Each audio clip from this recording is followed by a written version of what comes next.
বিদায় হজ্জের ভাষণ সম্পর্কে আপনাদের খিদমতে কিছু বিশ্লেষণ করার চেষ্টা করব। আল্লাহ পাক রব্বুল আলামিন যেন আমাকে ইখলাসের সাথে আমলের নিয়তে বলবার, আপনাদেরকে ইখলাসের সাথে আমলের নিয়তে শুনবার তৌফিক দান করে, সকলে বলি আমিন। এই মর্মে আপনাদের খিদমতে পবিত্র কোরআনে হাকিমের সূরা মায়েদার 3 নম্বর আয়াতে কারিমা তেলাওয়াত করেছি। রাসূল করিম সাল্লাল্লাহু আলাইহি ওয়াসাল্লামের এক হাদিসের বাণী পেশ করেছি। আয়াতের বিস্তারিত তাফসীরে শোনার আগে আমরা বিদায় হজ সম্পর্কে কয়েকটা বিষয় সামনে রাখলে মূল আলোচনার টপিকগুলি শুনতে আমাদের সহজ হবে। বিদায় হজ রাসূল করিম সাল্লাল্লাহু আলাইহি ওয়াসাল্লামের জীবনের শেষ হজ। এই হজ্জে রাসূল করিম সাল্লাল্লাহু আলাইহি ওয়াসাল্লামকে বিদায় হজ বলার কারণ হলো রাসূল জীবনে হজ করেছেন একবার। জীবনে একবার এক কাজ করার দ্বারা এটাকে বিদায়ই বলে না। কিন্তু মুহাম্মদ আরবি সাল্লাল্লাহু আলাইহি ওয়াসাল্লাম বিশ্বনবী রহমতে আলমের ব্যাপারে, রাসূলুল্লাহ সাল্লাল্লাহু আলাইহি সাল্লামের ব্যাপারে কেন বিদায় হজ বলা হলো, এটার উত্তর মুফাসসিরিনে কেরাম, মুহাদ্দিসিনে কেরাম লিখেছেন, যদিও রাসূল করিম সাল্লাল্লাহু আলাইহি ওয়াসাল্লাম হজ করেছেন একবার, এরপরে হজ আর করার সুযোগ পাননি, এজন্য এটাকে বিদায় হজ বলা হয়। কোন কোন মুসান্নিফ এটাকে হুজ্জাতুল বিদা, হুজ্জাতুল ইসলাম, ইসলামের হজ বলেছেন। কেউ তো হুজ্জাতুল বালাগ, পৌঁছিয়ে দেওয়ার হজ বলেছেন। রাসূল করিম সাল্লাল্লাহু আলাইহি ওয়াসাল্লাম যখন বুঝতে পেরেছিলেন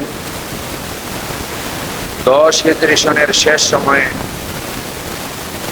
রাসূলুল্লাহ সাল্লাল্লাহু আলাইহি ওয়াসাল্লাম সাহাবায়ে কেরাম সমবেত সবাইকে জানিয়ে দিলেন যে এই বছর আমি তোমাদেরকে নিয়ে হজ্জে গমন করব। মদিনার অলিতে গলিতে দেশ থেকে দেশান্তরে এই সংবাদ পৌঁছে দেওয়া হলো। রাসূল করিম সাল্লাল্লাহু আলাইহি ওয়াসাল্লাম সমস্ত সাহাবায়ে কেরাম রিদওয়ানুল্লাহি আলাইহিম আজমাইনদের জামাতকে দাওয়াত পৌঁছাইলেন। ইসলামের সমস্ত মুসলমান যাদের তৌফিক আছে বাইতুল্লাহ আসার, সবাইকে দাওয়াত করো, এলান করো সবাই যেন আমার সাথে হজ্জের রওনা হয়, আমার সাথে যেন হজ পালন করে। এই কথা শোনার পরে সাহাবায়ে কেরাম রিদওয়ানুল্লাহি আলাইহিম আজমাইনগণ রহমতে আলম কিতাবের মধ্যে লিখেছেন, এই সংবাদ আকাশে বাতাসে সব জায়গায় ছড়িয়ে দেওয়া হলো। মানুষও এমন ভাবে আসতে শুরু করলো, রাসূলুল্লাহ সাল্লাল্লাহু আলাইহি ওয়াসাল্লাম যখন হজ করার 5 দিন পূর্বে মক্কা থেকে শনিবার দিন জোহরের সালাত পড়ে রওনা হবেন, সেই সালাতে মসজিদে নববীতে আর লোক ধারণ ক্ষমতা হলো না। এত বেশি লোক, 12 সাহাবায়ে কেরাম জমায়েত হয়ে গেছে।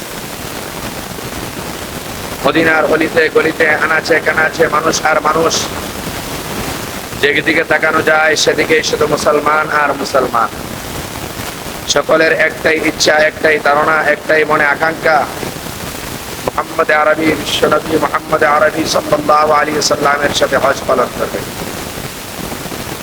কারই বা এই সুযোগ বাদ দিতে চান? মোটামুটি সবাই নারী পুরুষ চলে আসবে। রাসূল করিম সাল্লাল্লাহু আলাইহি ওয়াসাল্লাম যথারীতি সময় জানিয়ে দিলেন যে আমরা এমন দিন এমন সময় জোহরের নামাজের পরে মদিনা থেকে মক্কার উদ্দেশ্যে রওনা হবে।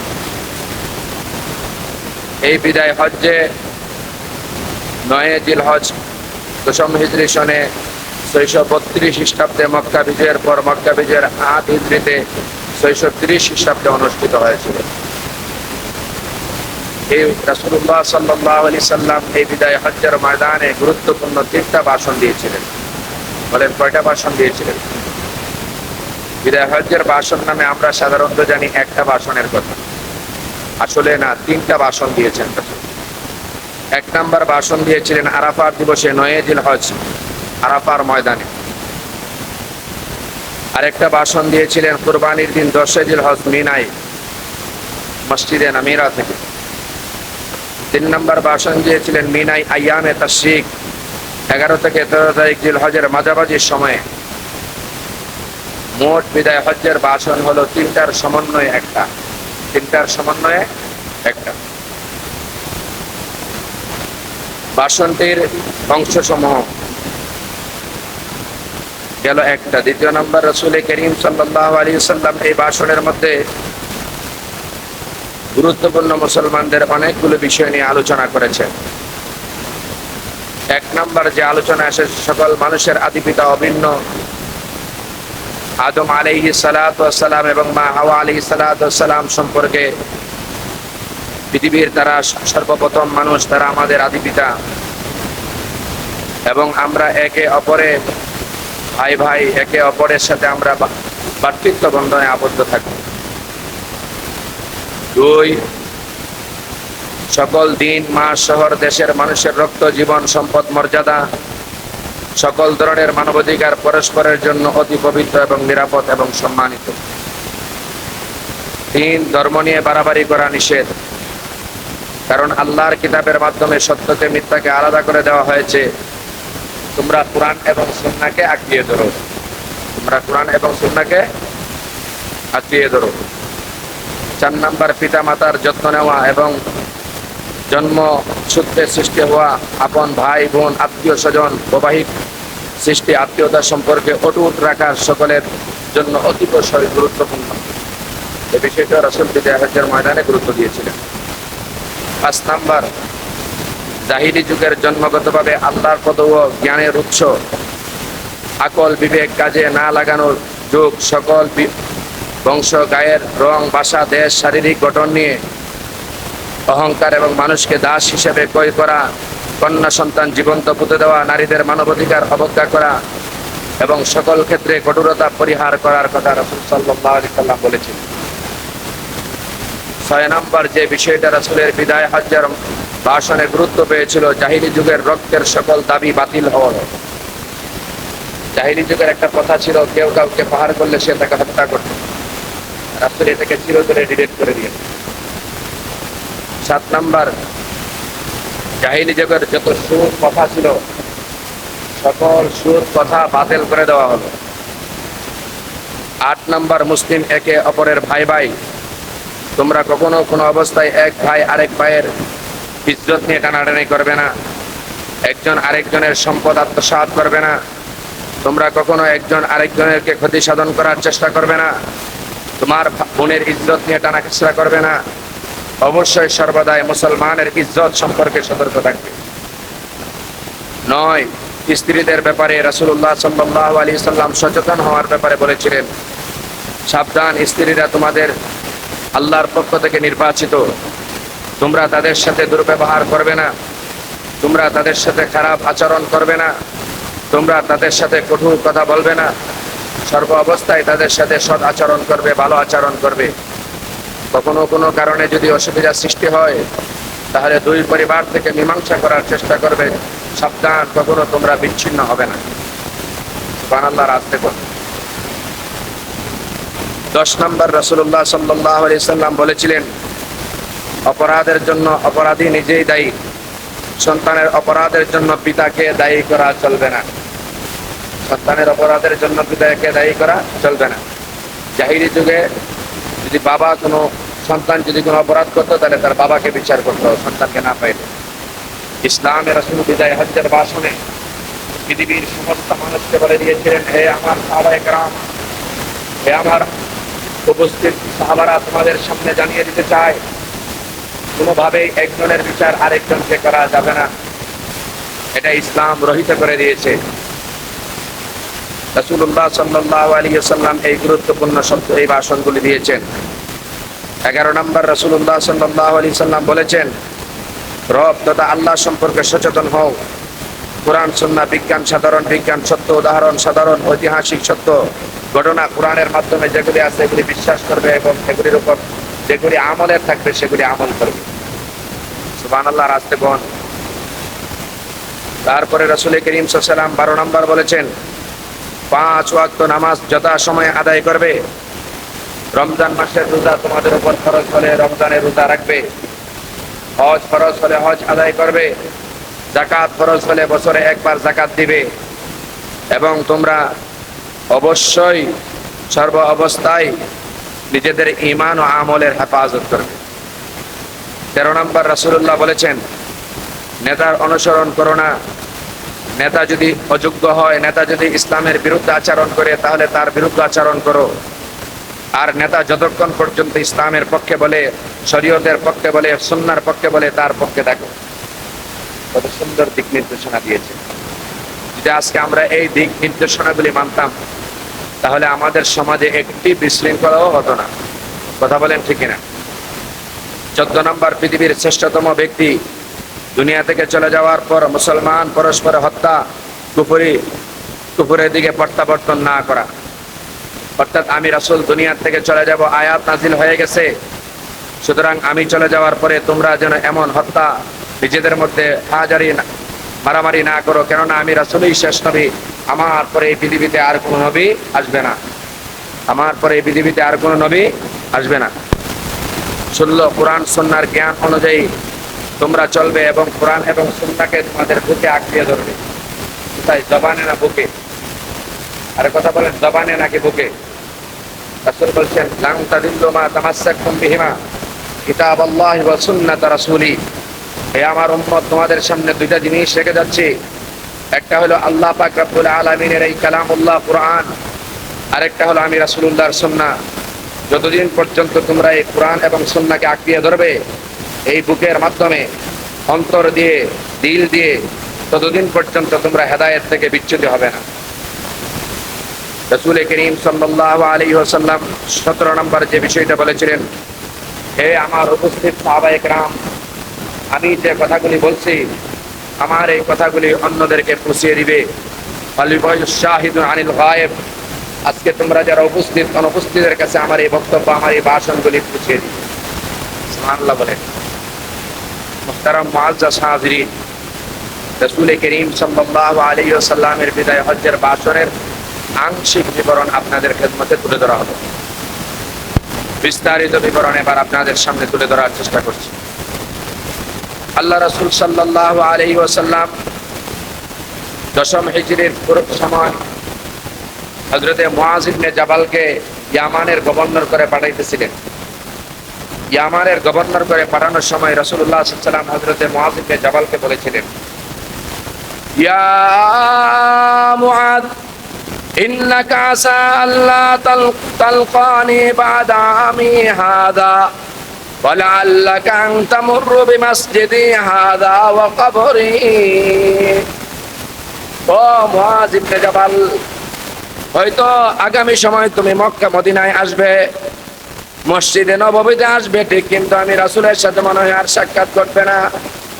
হয়তো তুমি আমার কবরের পাশে দিয়ে যাবে, অথবা তুমি আমার রওজার সামনে দিয়ে যাবে, কিন্তু তুমি আমার মসজিদ দিয়ে প্রবেশ করবে, তোমার সাথে আমার আর সাক্ষাৎ করবে না। 10ম হিজরিতে মুআয ইবনে জাবালকে রাসূল যখন পাঠাইতেছিলেন, তখন এই কথা রাসূলকে, মুআয ইবনে জাবালকে রাসূল উদ্দেশ্য করে বলেছিলেন। মুআয ইবনে জাবালের এই কথা শুনে কান্না শুরু করে দিয়েছে। এত বেশি কান্না শুরু করছেন, রাসূল বলছেন, কান্না কেন করতেছো? হযরতে মুআয ইবনে জাবাল বলেন, ইয়া রাসূলুল্লাহ, আমি বুঝতে পেরেছি হয়তো আমি এসে আর আপনাকে আমি পাবো না, হয়তো আপনি দুনিয়া থেকে বিদায় নেওয়ার সময় চলে এসেছে, এজন্য আমি কান্না করতেছি। রাসূল করিম সাল্লাল্লাহু আলাইহি ওয়াসাল্লাম, সাহাবায়ে কেরাম রিদওয়ানুল্লাহ আলাইহিম আজমাইন, হযরত ওমর, হযরতে আবু বকর সিদ্দিক রাদিয়াল্লাহু তাআলা আনহু এক মজলিসে বসা। ওই মজলিসে হযরতে আব্দুল্লাহ ইবনে আব্বাসও বসা ছিলেন। আব্দুল্লাহ ইবনে আব্বাস রাদিয়াল্লাহু তাআলা আনহুর দিকে ইশারা করে হযরত ওমর বললেন, মুআয যে চলে যাচ্ছে আর রাসূল যে নসিহত করছে, এটাকে তুমি কি বুঝতেছো? কারণ হযরতে আব্দুল্লাহ ইবনে আব্বাস ছিল রাইসুল মুফাসসিরিন। সুবহানাল্লাহ বলেন। তখন আব্দুল্লাহ ইবনে আব্বাস রাদিয়াল্লাহু তাআলা আনহু কান্না জড়িত কণ্ঠে বললেন, আমাকে যদি আপনি অনুমতি দেন তাহলে বলতে পারি। হযরতে ওমর রাদিয়াল্লাহু তাআলা আনহু তাকে অভয় দিয়ে, সাহস দিয়ে বললেন, হে আব্দুল্লাহ ইবনে আব্বাস, বলো কি বলতে চাও? তো এই কথা থেকে অনুমান হয় রাসূল সাল্লাল্লাহু আলাইহি ওয়াসাল্লাম আর দুনিয়াতে বেশি দিন নাই, অল্প সময়ের ব্যবধানে আমাদের রাসূল দুনিয়া থেকে বিদায় নেবেন। রাসূল করিম সাল্লাল্লাহু আলাইহি ওয়াসাল্লাম 10ম হিজরিতে কথা জানিয়ে দেওয়ার পর সাহাবায়ে কেরাম রিদওয়ানুল্লাহ আলাইহিম আজমাইনদের জামাত সমবেত হলেন মদিনার মসজিদে নববীতে হজ্জের 5 থেকে 6 দিন পূর্বে। কয়দিন পূর্বে?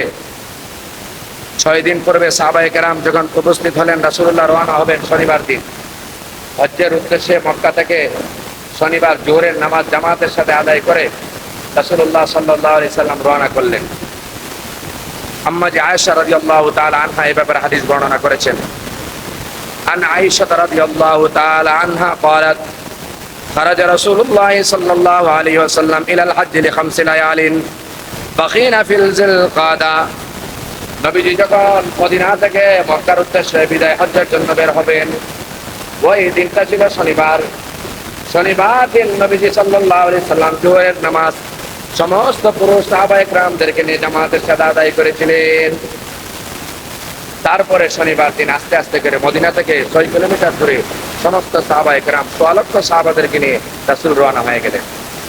দুল হুলাইফা নামক স্থানে গেলেন। সেখানে গিয়ে আসরের সময় হলো। সে সময় হলো বলেন, আসরের সময় হওয়ার পরে রাসূলুল্লাহ সাল্লাল্লাহু আলাইহি ওয়াসাল্লাম 2 রাকাত নামাজ পড়লেন। কেননা তিনারা এখন সফর মুসাফির হয়ে গেছেন, বছর তিনাদের উপর অত্যাবশ্যক হয়ে গেছে। আম্মা আয়েশা বর্ণনা করেন, রাসূল করিম সাল্লাল্লাহু আলাইহি সাল্লাম দুল হুলাইফা নামক স্থানে গিয়ে আসরের নামাজ 2 রাকাত পড়লেন। আসরের নামাজ কয় রাকাত? 4 রাকাত না 2 রাকাত? আরো জোরে বলেন, কয় রাকাত? তাহলে রাসূল 2 রাকাত কেন পড়লেন?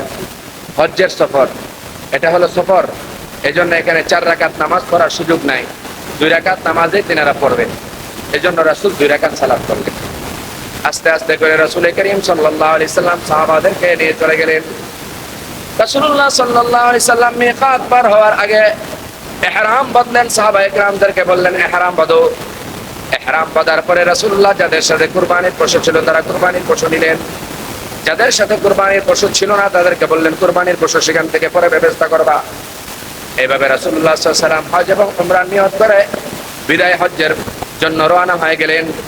আস্তে আস্তে করে রাসূল করিম সাল্লাল্লাহু আলাইহি সাল্লাম 7 তারিখ সকালবেলা অর্থাৎ 8টা থেকে 8:30টার ভিতরে বাইতুল্লাহ শরীফে পৌঁছে গেলেন। রাসূল করিম সাল্লাল্লাহু আলাইহি সাল্লাম পৌঁছে যাওয়ার পরে হজ্জের মূল কাজের সম্পাদনা বাইতুল্লাহ তোয়াফ এবং সাফা মারওয়া কি করলেন? সাই করলেন। কারণ হাজিদেরকে বলা হয়েছে যদি হাজি সাহেবরা মক্কা যায় অবশ্যই আগে কি করতে হবে? আল্লাহর ঘর তোয়াফ করতে হবে। আল্লাহর ঘর তোয়াফ এটা হলো একটা অন্যতম বিধান, এটা ছাড়া হজ এবং উমরা পালন হয় না। তারপরে সাফা মারওয়া, এটাও আল্লাহর বিধান, সাফা মারওয়া যেতে হবে, করতে হবে। আনুষ্ঠানিকতা সমস্ত কিছু শেষ করে সাহাবায়ে কেরাম রিদওয়ানুল্লাহ আলাইহিম আজমাইন 9 তারিখ আরাফার ময়দানে পৌঁছলেন। কয় তারিখ? আরাফার ময়দানে পৌঁছার পরে সাহাবায়ে কেরামদের উদ্দেশ্যে নবীজি সাল্লাল্লাহু আলাইহি সাল্লাম ভাষণ দিলেন। এমন এক গুরুত্বপূর্ণ ভাষণ জাতির সামনে রাসূল করিম সাল্লাল্লাহু আলাইহি সাল্লাম পেশ করেছিলেন। বিস্তারিত হামদ এবং সানার পরে রাসূল সাল্লাল্লাহু আলাইহি সাল্লাম বললেন, আম্মা বাদু ফাইন্নাহু ইয়া উম্মতি, হে আমার উম্মতেরা, হে আমার সাহাবায়ে কেরাম, আজকে তোমাদের সামনে গুরুত্বপূর্ণ কিছু কথা বলতে চাই। আইয়ুহান নাস ওয়া খায়রুম আইয়ুহান নাস ইসমাউ মিন্নি আবাইয়িনু লাকুম উবাইয়িনু লাকুম ফাইন্নী লা আদরি লাআল্লি আলকাকুম বা'দা আমি হাযা ফি মাওকিফি হাযা আইয়ুহান নাস ইন্না দিমাআকুম ওয়া আমওয়ালুকুম ওয়া আরাদুকুম হারামুন ইলাইকুম আল তুলকু রাব্বাকুম কাহুরমাতি ইয়াউমিকুম হাযা ওয়া ফি শাহরিকুম হাযা ওয়া ফি বালাদিকুম হাযা আলা হাল বাল্লাগতা ক্বালা ফাশহাদ ফামান কানাত ইনদাহু আমানাতান ফালইউদ্দিহা ইলা আমানা আও কামা ক্বালা an-নাবিয়্যু আলাইহি সালাতু ওয়া সালাম। 9 তারিখ আরাফার ময়দানে সাহাবায়ে কেরাম সমবেত 100 লক্ষ সাহাবাদের সামনে আল্লাহর হাবিব বিশ্বনবী রহমতে আলম দু জাহান বললেন, হে সাহাবায়ে কেরাম, বলো তো আজকের দিনটা কি? সাহাবারা বললেন, আজকের দিন পবিত্র। এই মাসটা কি? জিলহজ মাস। যেই জায়গায় আমরা দাঁড়িয়ে আছি এই জায়গাটার নাম কি? মক্কা শহর। আচ্ছা বলো তো এই মক্কা শহর কি? সাহাবারা বললেন, এই মক্কা শহর পবিত্র।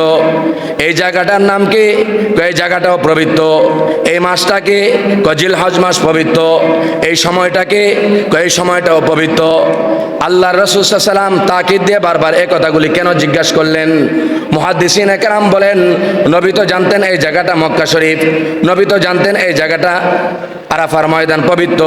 নবী জানার পরও সাহাবাদের থেকে বললেন, অর্থাৎ নবীজি বললেন, বাদা ইন আম্মি হাযা ইয়াউমাকুম বাদা হাযা, ও সাহাবায়ে কেরাম, হতে পারে আজকের এই সফরের পরে আর কোনোদিন হজ্জের সফরে তোমরা আমাকে আর পাবে না। এটা হয়তো আমার জীবনের শেষ সফর। তোমাদের সাথে এই 100 লক্ষ সাহাবায়ে কেরামদেরকে আজকে একসাথে করার একটা কারণ আছে। এত সাহাবাদেরকে হজ্জের জন্য এত বড় এলান করার দরকার ছিল না। আংশিক কিছু মানুষ তোমরা আমার সাথে আসলে হজের কাজ সম্পাদন হতো, কিন্তু এত মানুষকে কেন আসলাম? আমার কিছু কথা আছে, যে কথাগুলি তোমরা সবাই জানো না। এজন্য তোমাদের সকলের সামনে আল্লাহ পাক রব্বুল আলামিনের কাছে আমি এই কথাগুলি পৌঁছে দিতে চাই। তোমরা কি আমার কথাগুলি শুনতে প্রস্তুত? সুবহানাল্লাহ, আস্তে কোন।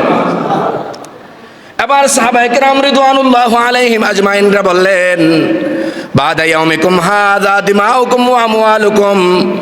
আল্লাহ রাসূল সাল্লাল্লাহু আলাইহি ওয়াসাল্লাম বললেন, হে সাহাবায়ে কেরাম, ভালো করে তোমরা শুনে রাখো, তোমরা অবশ্যই তোমরা শুনে রাখো, তোমরা সর্ব অবস্থায় একে অপরের ভাই, কেউ কারো ছিদ্রাসন করবে না, তোমরা একজন আরেকজনের কখনো ক্ষতি সাধন করবে না, এক মুসলমান আরেক মুসলমানের সম্মান কখনো নষ্ট করবে না, তোমরা একজন আরেকজন ভাই ভাই হয়ে চলবে। সুবহানাল্লাহ বলেন। রাসূল করিম সাল্লাল্লাহু আলাইহি ওয়াসাল্লাম ভাষণ দিলেন 9 তারিখ। এই ভাষণের রব্বাকুম কাহুরমাতি ইয়াউমিকুম হাযা শাহরিকুম হাযা বালাদিকুম হাযা আলা হাল বাল্লাগতু আল্লাহুম্মা ফাশহাদ। তিনি বললেন, ও সাহাবায়ে কেরাম, তোমরা কখনো একজন মুসলমান আরেক মুসলমানদেরকে মিথ্যা আরোপ করবে না, একজন মুসলমান আরেকজন মুসলমানের পিছনে শিকায়ত করবে না, এক মুসলমান আরেক মুসলমানের ইজ্জত সম্মান নিয়ে তামাশা খেলবে না, এক মুসলমান আরেক মুসলমানকে কখনো মনে কষ্ট দিবে না। তোমার এক ভাইয়ের সম্মান তোমার উপর পবিত্র, তোমার ইজ্জত যেমনভাবে তোমার কাছে দামি, তোমার আরেক মুসলমান ভাই এবং বোনের ইজ্জত তোমার কাছে এর চেয়ে বেশি দামি। সুবহানাল্লাহ, আস্তে কোন। ওই যে 14টা 17টা বিষয় বললাম, এভাবে নবীজি সাল্লাল্লাহু আলাইহি ওয়াসাল্লাম 17টা বিষয়ের কিছু বিষয় আরাফার দিনে বললেন। 9 তারিখ, এই 9 তারিখ দিনে ছিল এই হজ্জের 9 তারিখের ভাষণটা ছিল স্বাভাবিক। এরপরে 10 তারিখ চলে আসলো। 10 তারিখ হলো হজের দিন। কিসের দিন বলেন? আরাফার দিন। 9 তারিখ হলো আরাফার দিন, হজের দিন। 10 তারিখ হলো কুরবানির ইয়াউমুন নাহার, কুরবানির দিন। ওই দিন রাসূল সাল্লাল্লাহু আলাইহি সাল্লাম জুমাবার ছিল। কি বার ছিল বলেন? ওই দিন হজ হয়েছিল শুক্রবারে, কোরবানি হয়েছিল শুক্রবারে। এই জন্য এটাকে লিয়ান্নাল হজ্জুল আকবার, হাদিসে আসছে রাসূলুল্লাহ বলছেন এটা হলো হজ্জে আকবার। আজকের এই বছর আমরা যে হজ পালন করলাম, এই হজটা হলো হজ্জে আকবার। অর্থাৎ জুমাবারে যদি কোনো হজ হয়, এটাকে হজ্জে আকবর বলা হয়। সুবহানাল্লাহ বলেন। এখনো সৌদি সরকারের পক্ষ থেকে, সাধারণত এখনের সরকার জানি না কোন কারণে জুমাবারে, অনেক বছর ধরে লক্ষ্য করছি, প্রায় 20 বছর ধরে হজ সাধারণত শুক্রবারে হয় না। 20 থেকে 22 বছর পূর্বে একবার হজ হয়েছিল শুক্রবারে। এই শুক্রবারে হলে হাজী সাহেবদেরকে হাদিয়া দেওয়া লাগে, অনেক বড় একটা খরচ আছে সৌদি সরকারের। এজন্য সাধারণত এখন শুক্রবার হলেও তারা পিছিয়ে দেওয়ার চেষ্টা করে, মাসকে গণনা এমনভাবে করে যাতে করে শুক্রবারে হজ না হয়। জানি না সঠিক কারণ কি, এটা আমার জানা নাই। তবে হজ তো প্রায় সময় শুক্রবারে পরে, অনেক বছর পর শুক্রবারে পরে, কিন্তু হয় না। সেটার মূল কারণ কি আমরা জানি না। মুহতারাম হাজিরিন, হজ্জে আকবর হয়েছিল। ওই সময় আল্লাহ পাক রব্বুল আলামিন কোরআনে হাকিমের আয়াত সূরা মায়েদার 3 নম্বর আয়াত নাজিল করছিলেন। কত নম্বর আয়াত? হাদিসে আসছে, কোরআনুল কারীমে আসছে, আল্লাহ পাক রব্বুল আলামিন এরপরে খুব বেশি আয়াত আর কোরআনের নাজিল হয় নাই। খুব বেশি আয়াত কোরআনের আর কি হয় নাই? নাজিল হয় নাই। কি আয়াত? এই আয়াত নাজিল হয়েছিল, আল-ইয়াউমা আকমালতু লাকুম দীনাকুম ওয়া আতমামতু আলাইকুম নি'মাতি ওয়া রাদিতু লাকুমুল ইসলাম দীনা। ও আমার সাহাবায়ে কেরাম, শুক্রবার, এই শুক্রবারের দিনে আসরের নামাজের পরে সমস্ত সাহাবায়ে কেরামদেরকে নিয়ে রাসূলুল্লাহ সাল্লাল্লাহু আলাইহি ওয়াসাল্লাম অবস্থান করতেছিলেন আরাফার ময়দানে। কোথায়? আরাফার ময়দানে অথবা বিনায় অবস্থান করার সময় রাসূল আসরের পরে বাজ্জান নামক একটা উট ছিল, উটনি ছিল, যে উটটার সফর করে রাসূল মদিনা থেকে মক্কায় আসছেন। ওই উটের মধ্যে আরোহণ অবস্থায় ছিলেন। এমন সময় জিবরাইল আমিন আসছেন। জিবরাইল আমিন আসার কারণে ওহীর বার তো আর এই উট নিতে পারবে না, এই জন্য উটটা জমিনের মধ্যে শুয়ে গেছে। কি করছে বলেন? সাহাবারা বুঝতে পারতেছেন না, হঠাৎ করে এত তরুতাজা উটটা শুয়ে গেল। কিছুক্ষণ পরে উট চলে গেল, কিছুক্ষণ পরে উটটা আবার উঠে দাঁড়াইলো, অর্থাৎ ওহির বাপদারা শেষ হলো। রাসূলুল্লাহ বললেন, একটু আগে জিব্রাইল আমিন আসছিল আয়াতে কারিমা নিয়ে, এক আয়াত নাজেল করছে, তোমাদেরকে আয়াত শোনাইতে চাই। সাহাবারা বললেন, নবীজি কি আয়াত? এবার আল্লাহ রাসূল সাল্লাল্লাহু আলাইহি সাল্লাম আয়াতে কারিমা সাহাবাদেরকে শোনাইলেন। আল ইয়াউমা আকমালতু লাকুম দীনাকুম ওয়া আতমামতু আলাইকুম নি'মাতি ওয়া রাদিতু লাকুমুল ইসলাম দীনা। ও সাহাবায়ে কেরাম, আজকের এই আরাফার দিনে জুমাবারে আসরের পরে আমি যে উঠেছিলাম, এই উঠে আরোহণ অবস্থায় আল্লাহ সূরা মায়েদার 3 নম্বর আয়াত নাযিল করছে। এই বাজ্জার নামক উটের মাধ্যমে তোমরা সমবেত 6 লক্ষ সাহাবারা সাক্ষী থাকো। এই আয়াতের পরে আর বেশি আয়াত নাযিল হয় নাই, 3-4টা আয়াত কেবল নাযিল হয়েছিল। মোটামুটি ভাবে বলে দেওয়া যায় শরীয়তের আহকাম, হুকুম আহকাম কমপ্লিট হয়েছে এই সূরা মায়েদার 3 নম্বর আয়াতের মাধ্যমে। সুবহানাল্লাহ বলেন। এরপরে শরীয়তের কোনো হুকুম আহকাম আর নাযিল হয় নাই, কারণ ইসলাম কমপ্লিট করে দেওয়া হয়েছে আয়াতের মাধ্যমে। আল্লাহ বলছেন, কি বলছেন? অনুবাদ কি? আল ইয়াউমা আকমালতু লাকুম দীনাকুম, আজ তোমাদের জন্য পূর্ণাঙ্গ করে দিলাম তোমাদের দিন। ওয়া আতমামতু আলাইকুম নি'মাতি ওয়া রাদিতু লাকুমুল ইসলাম দীনা, পরিপূর্ণ করলাম তোমাদের প্রতি আমার নিয়ামত, তোমাদের জন্য দিন হিসাবে মনোনীত করলাম ইসলামকে। সুবহানাল্লাহ বলেন। অর্থাৎ এই আয়াত নাযিল করে আল্লাহ পাক 6 লক্ষ সাহাবাদের সামনে জানায় দিলেন, হে মুহাম্মদ আরবি, তোমার 6 লক্ষ সাহাবাদের সামনে বিদায় হজ্জের দিনে আজকে তোমার এই ভাষণের সময় তুমি এই কথা সাহাবাদেরকে বলো, ইসলাম কমপ্লিট হয়ে গেছে, কিয়ামত পর্যন্ত আর কোনো ধর্ম চলবে না, কোনো ধর্মগ্রন্থ আর চলবে না, একমাত্র আমি আল্লাহর কোরআন চলবে, আর আমি আল্লাহর মনোনীত ধর্ম ইসলাম চলবে। ইসলাম ছাড়া কোনো ধর্মতন্ত্র আর পৃথিবীতে চলবে না। পৃথিবীতে যত মানুষ দুনিয়াতে আসবে, যারা ইসলামকে মানবে তারা মুক্তি পাবে, আর যারা ইসলামকে মানবে না তারা মুক্তি পাবে না। একমাত্র কিয়ামত পর্যন্ত সচল ধর্ম হলো ইসলাম। সুবহানাল্লাহ বলেন। কার ধর্ম? আর কোনো ধর্ম আল্লাহর কাছে গ্রান্টেড নাই।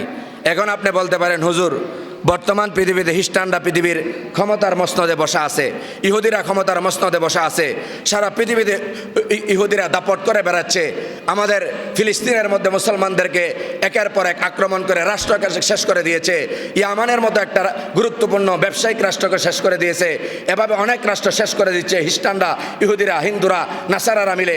তাহলে তাদের শক্তি তো মুসলমানদের থেকে বেশি। আল্লাহ বললেন ইসলাম কমপ্লিট হয়ে গেছে, ইসলাম সঠিক ধর্ম, আল্লাহর মনোনীত ধর্ম, তাহলে মাঝপথে আমরা নির্যাতিত নিপীড়িত হচ্ছি কেন? তার জবাব হলো, এটা আল্লাহ পাক রব্বুল আলামিন অন্য আয়াতে বলে দিয়েছেন, ইসলাম তোমরা শেষ জামানায় একটু তোমাদেরকে কষ্ট করতে হবে, পরীক্ষার সম্মুখীন হবে, ইহুদিরা, নাস্তিকরা, মুরতাদরা তোমাদেরকে আক্রমণ করবে, তখন আমি আল্লাহ তোমাদের ঈমান যাচাই করব, তোমরা কি সেই সময় আমি আল্লাহর তৌহিদের পক্ষে থাকো নাকি ইহুদি খ্রিস্টানদের পক্ষে থাকো, যারা আমি আল্লাহর তৌহিদের রুজ্জুকে আঁকড়িয়ে ধরবে। লাং তাদিল্লু মা তামাসসাকতুম বিহিমা, বিদায় হজ্জের ময়দানে রাসূল বলেছিলেন, দুইটা জিনিসকে তোমরা যদি আঁকড়িয়ে ধরো, তোমাদেরকে কেউ তোমাদের হেদায়েতের পথ থেকে দূরে সরাইতে পারবে না।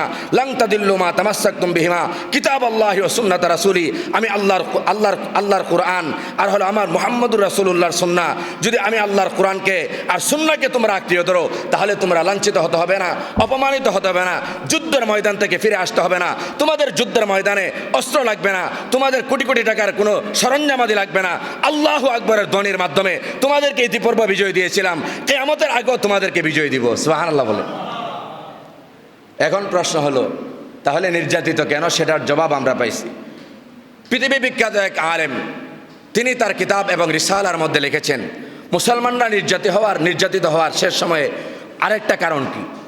আরেকটা গুরুত্বপূর্ণ কারণ হলো, ইমাম নববী রহমাতুল্লাহি আলাইহি তিনি তিনার কিতাবের মধ্যে লিখেছেন যে শেষ জামানায় মুসলমান মোটামুটি কম থাকবে না, বেশ মুসলমান থাকবে, কিন্তু মুসলমানদের মধ্যে ঈমান খুবই বদ্ধমূল থাকবে না, ঈমান নড়চড় অবস্থায় থাকবে। মুসলমান থাকবে, কিন্তু মুসলমান আরেকজন মুসলমানের ক্ষতি করবে, মুসলমান নামকে হস্তে থাকবে, এই জবান দিয়ে গীবত শিকায়ত করবে, মুসলমান নামকে হস্তে মুসলমান থাকবে, চোখ দিয়ে বেগানা নারী দেখে ঈমানের মতো দৌলত নষ্ট করবে, মুসলমান নামকে হস্তে মুসলমান থাকবে, অপরের সম্পদ লুণ্ঠন করবে, মুসলমান ব্যবসা করবে, কিন্তু ব্যবসার মধ্যে মিথ্যা কসম করবে, মুসলমান থাকবে, বিদায় হজ্জের ভাষণে রাসূল যা বলেছিলেন তা ভুলুণ্ঠিত করবে, অর্থাৎ তা মানবে না, তা কখনো দিলে আঁকড়িয়ে ধরবে না, কোরআন এবং সুন্নাত থেকে মুসলমান দূরে সরে যাবে, নামাজকে মুসলমান দূরে সরাইয়া দিবে। আজকের এই পৃথিবী থেকে মুসলমানদের অবস্থা কি দেখেন তো, আপনি বেশি দূরে যাওয়ার দরকার নাই, আমাদের মসজিদের কথা আপনি দেখেন, ফজরের নামাজের সময়। ফুজর হলো মুসলমানদের জন্য ইনকালাব। বিদায় হজ্জের ময়দানে রাসূল বলছেন, উম্মত তোমরা নামাজ ছাড়বে না। বিশেষ করে ফজরের নামাজের কথা রাসূল উল্লেখ করেছেন। বিভিন্ন হাদিসে আসছে, যার এশারের নামাজ জামাতের সাথে হয়, যার ফজরের নামাজ জামাতের সাথে হয়, সারা রাত্রি নফল নামাজ পড়লে যেই সওয়াব হয়, সেই সওয়াব আল্লাহ তার আমল নামায় দান করেন। রাসূল বিদায় হজ্জের ময়দানে বিশেষ করে নামাজের কথা কেন বলছিলেন? এজন্য বলছেন, উম্মত নামাজ হলো তোমাদের ইনকিলাব।